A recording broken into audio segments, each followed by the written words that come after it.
혼돈스러운 시기에 또 좋은 인사이트를 저희가 들어봐야 네. 되겠습니다. 바로 모셔보겠습니다.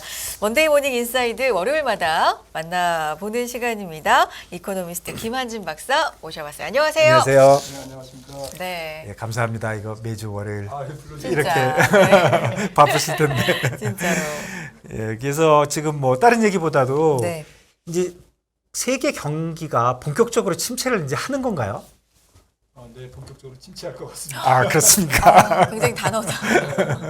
네, 나라마다는 조금 다른 네, 것 같아요. 네, 네. 지금 현재 경제 성적표를 보면 네. 경제 성적표를 하면 뭐 지금 현재 성장률도 중요하지만 네. 뭐 3개월이나 6개월 전에 뭐 3% 성장할 거로 봤는데 지금 뭐 마이너스 성장할 것 같다든지 예상치와 지금 현실치 또 예상치의 변화, 네, 시간이 흐름에 따라서 계속 이제 낙관적 오류라고 그러나요? 아, 예. 네, 좀 굉장히 괜찮아, 뭐 이렇게 뭐 별거 없을 거야 이렇게 봤다가 이건 아닌데 뭐 지금 이제 분위기가 스산한 예, 예. 네, 세계 경제 성장률만 해도 뭐 원래 OECD가 발표한 자료가 이제 지난주에 보니까 연초만 해도 세계 경제가 4.8% 성장할 거로 봤어요. 4.8이었나요? 올해, 네. 아, 그랬던가요? 그렇게 높았어요? 네.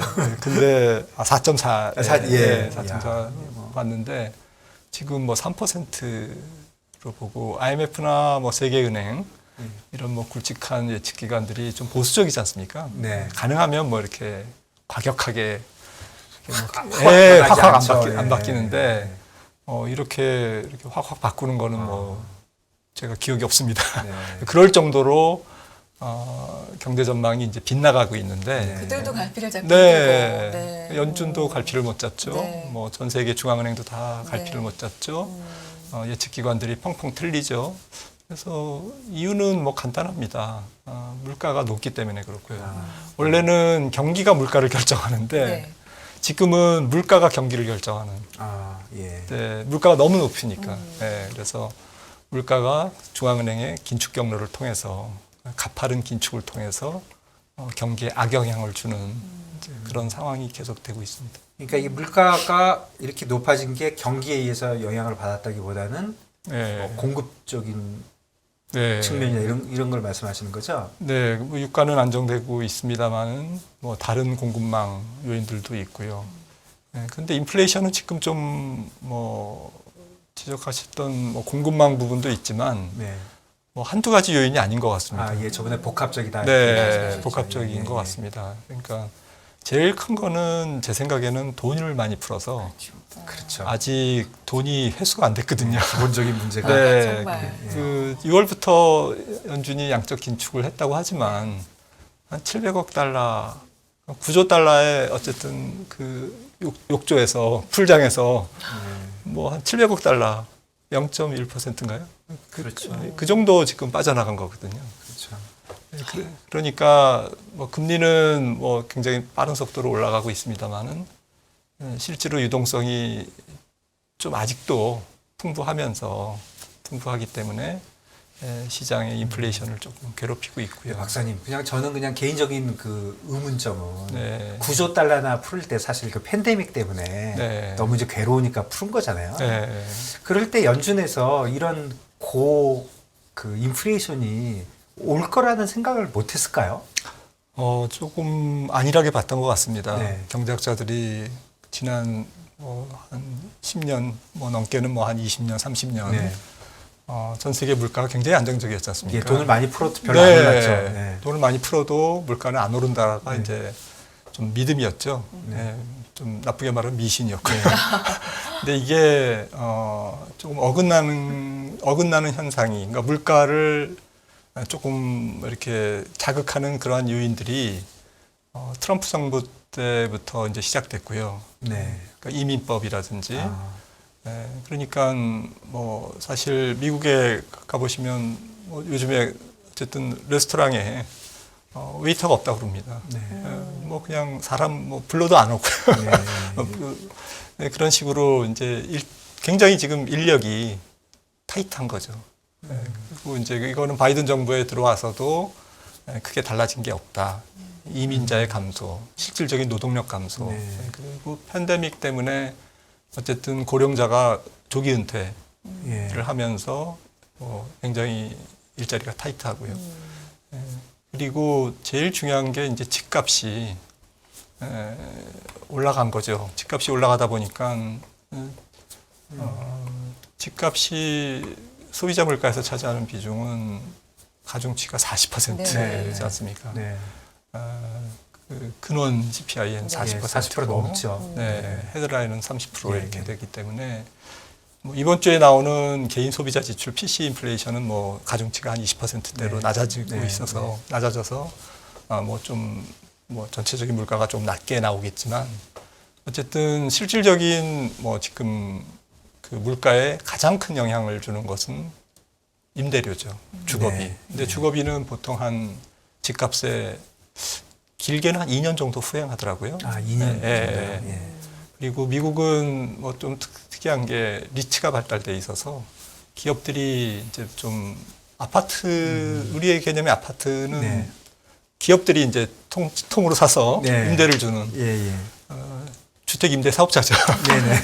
네, 그러다 보니까 이제 그런 기업형 이제 어쨌든 임대 사업자들이 바로 이렇게 행동을 안 바꾸죠.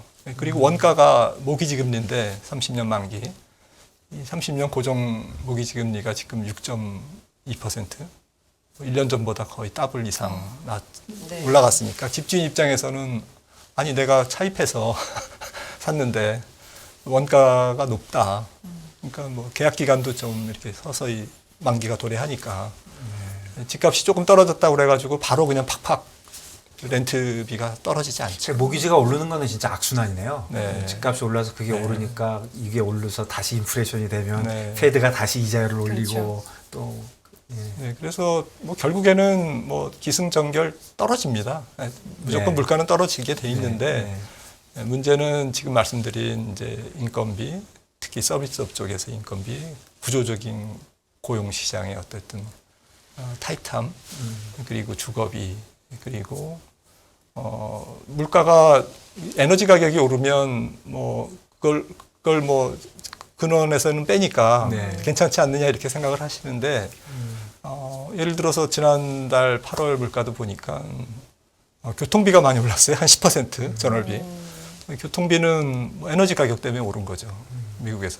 그러니까 그런 식으로 근원에 들어가는 뭐 여러 가지 서비스 물가를 조금 높이고 있는 요인들로 작용하고 있는 음식하고 거죠. 에너지를 네. 근원에서 뺀다고 하지만 그게 네. 오르면 결국 돌아서 들어간다. 네, 돌고 돌아서 결국엔 뭐 영향을 받고 한 번 오른 이런 뭐 서비스 요금이라든지 음식료값, 뭐 숙박 뭐 이런 것들은 조금 경기가 많이 꺾여야 그제서야 네. 조금 떨어지잖아요. 네.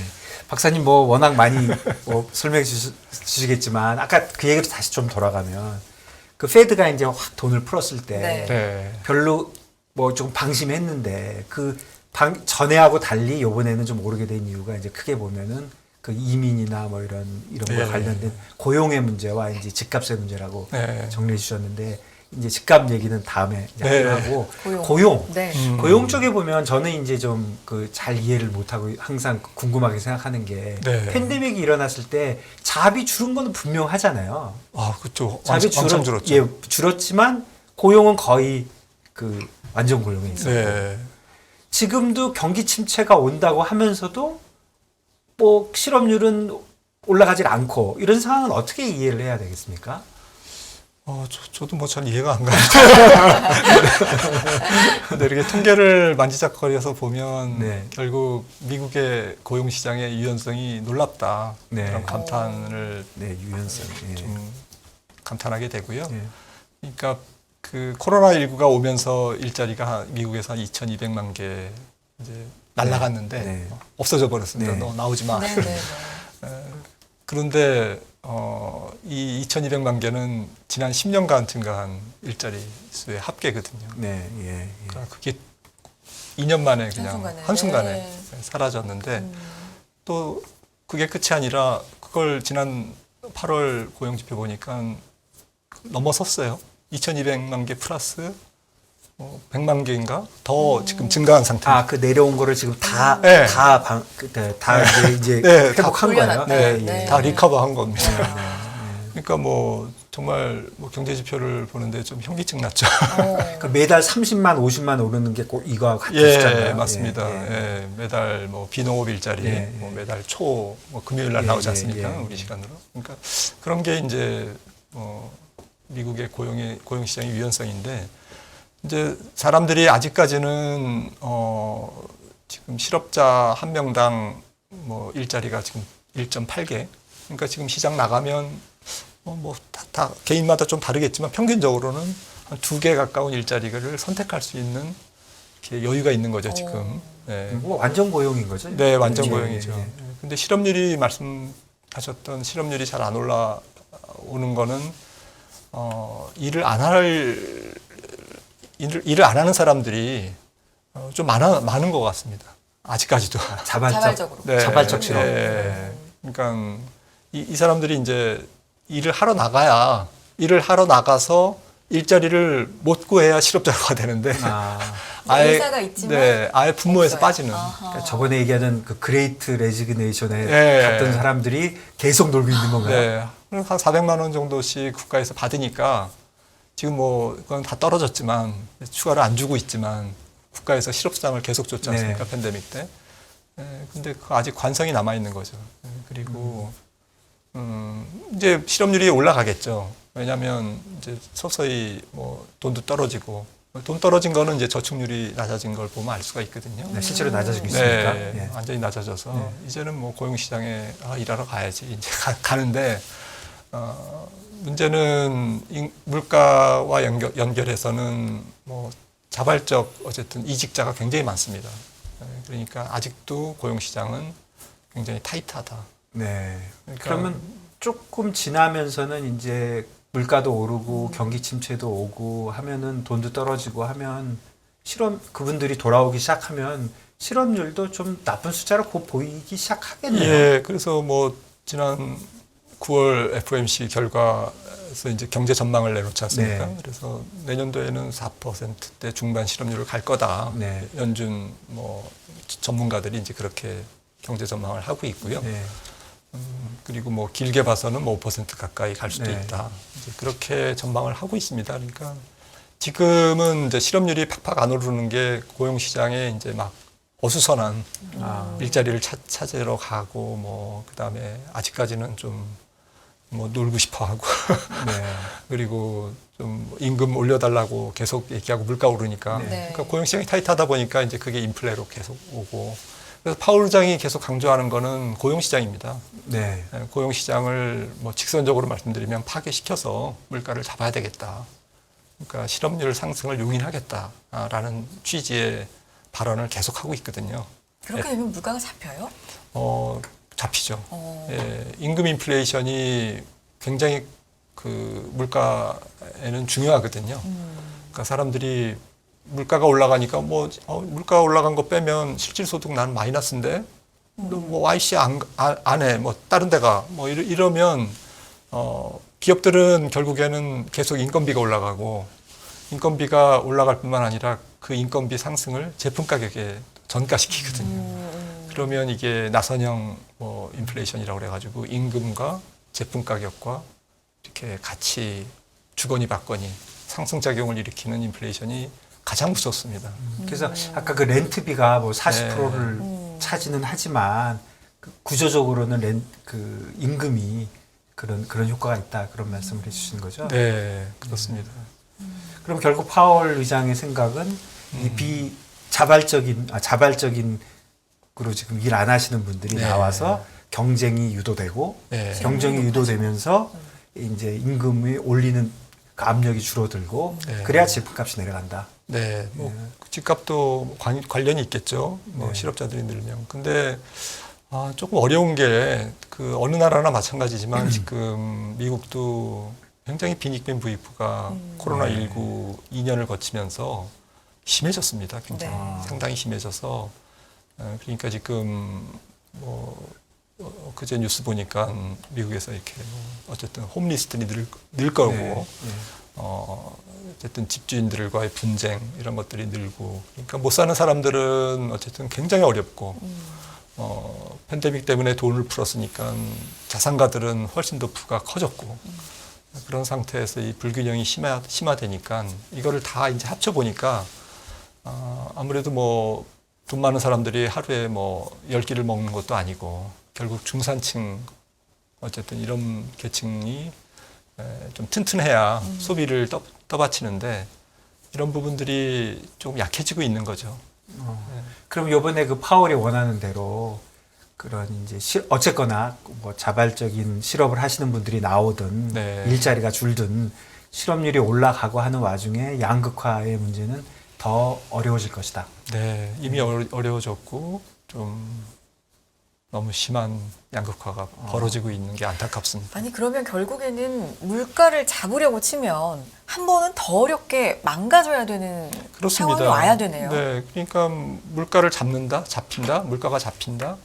그래서 금리를 동결한다, 심지어는 인하한다. 이거는 뭐 어쨌든 경기 침체, 고용 악화랑 동의어죠. 네. 그렇죠. 네, 그리고 경기 침체라 그러면 다 고용이 없고 일자리 그러니까요. 없어가지고 뭐 실업자 생기고 네. 뭐 잡이 없어요. 그런 게 항상 머릿속에 맞아요. 있는데 예. 근데 뭐 미국은 어쨌든 좀 부러운 게 기업들의 경쟁력도 좀 좋고 현금도 많이 갖고 있고 네. 상장 기업들 경우에 네. 그리고 전체적인 뭐 고용 시장도 뭐 안정적이고 전체적으로 네. 보면 타이트하고 그래서 뭐 이게 금리를 계속 올려가면서 경기가 뭐 무너져도 그 무너지는 정도가 조금 뭐 살짝 무너지는 정도. 그래서 내년도 성장률이 뭐 미국이 저는 역성장 나올 것 같습니다. 특히 상반기에는 마이너스 성장을. 근데 마이너스 성장 나와도 뭐 마이너스 1% 내외지 뭐 마이너스 3% 이렇게는 안 나올 것 같거든요. 금년이 0.2% 지금. 네, 0.2%로 지금 전망하고 있습니다만. 내려가도 그렇게 이상하지는 않겠네요. 네, 그래서 근데 문제는 이런 그 전 세계 중앙은행들이 동반해서 같이 금리를 내렸고 네. 또 그러다 보니까 이제 같이 금리를 올리고 있지 않습니까? 네. 그리고 원자재 가격은 뭐 최근에 뭐 유가가 좀 진정됐습니다만 아직까지도 인플레이션 요인을 위협하고 있고 네. 그렇다 보니까 자원을 뭐 수입해서 가공해서 수출하는 국가들은 뭐 이제까지는 원자재 가격이 올라서 좀 죽상이고 네. 앞으로는 뭐 유럽도 마이너스 성장, 중국도 3% 성장, 2년 네. 올해 내년 3%대 성장이 나올 것 같거든요. 제가 볼 때는. 그래서 중국의 3% 성장은 굉장히 낮은 성장. 그렇죠. 예전에 그죠? 뭐 7%인가 6% 떨어 네. 밑으로 네. 가면 큰일 나는 것처럼 맞아요. 얘기했었는데. 그리고 그 성장마저도 경기 부양, 인프라 투자라든지 이런 투자에 의한 성장률 떠받치기이기 때문에 교육제 중심으로 중국의 소비가 늘어서 네. 올해보다는 조금 올라가겠지만 전체적으로 중국의 소비도 옛날 같지는 않고 경제 성장의 구성 항목들이 정부의 지출, 투자 이런 쪽이니까 자국제를 쓰지 않습니까? 네. 중국은 또 금리 인상도 네. 하지 않는. 네. 음. 그러다 보니까 뭘 말씀드리고 싶냐면 네. 미국은 그래도 뭐 저성장으로 가고 경기 침체를 맞아도 조금 가벼운데 나머지 나라들은 더 힘들다. 더 힘든 상황. 특히 그 말씀해 주셔서 그 영국이 그 주말에 네. 이제 문제를 많이 뭐 일으켰다 그럴까? 네. 아니면 파운드가 뭐 폭락을 했으니까요. 예. 그리고 사실 영국은 50bp밖에 안 올려가지고 네. 처음에 야 너무 조금만 올린 거 아니야? 이런 식으로 얘기를 했었는데 네. 갑자기 뭐 텍스 문제가 일어나서 그런지 단기 금리가 40bp씩 올랐어요. 2년짜리가. 맞습니다. 예, 그러면서 지금 영국이 심각한 문제가 있는 것처럼 보이는데 어떻게 좀 설명 좀 해주시죠? 영국이 어떤 상황인지. 그러니까 영국이 대표적인 세계 경기 세계 경기가 침체가 계속 심화됨에도 불구하고 금리를 올리는 상황에서 어떤 일이 일어나는지를 아주 보여준 대표적인 사례입니다. 근데 예. 이런 영국과 같은 나라들이 이미 신흥국에서는 나타났고요. 네.